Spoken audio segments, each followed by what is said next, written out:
Hey everyone, welcome back. Is PayPal asking for a security code when you log in but the text message or email never arrives?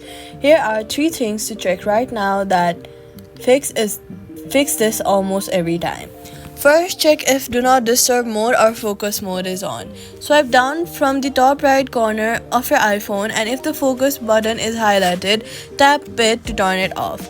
PayPal sends security codes or codes from automated numbers that your iPhone can silently block when focus mode is active. Then go to settings and then tap phone and scroll down to silence unknown callers and make sure that it is turned off if it's on because this filters automated PayPal text codes.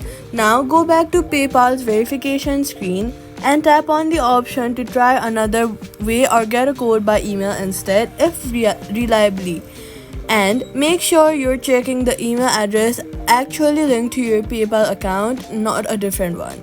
So all you've got to do is turn off focus mode, turn off silence unknown callers, and try getting the code by email instead of text. The code will arrive. And that's it. Subscribe for more PayPal fix.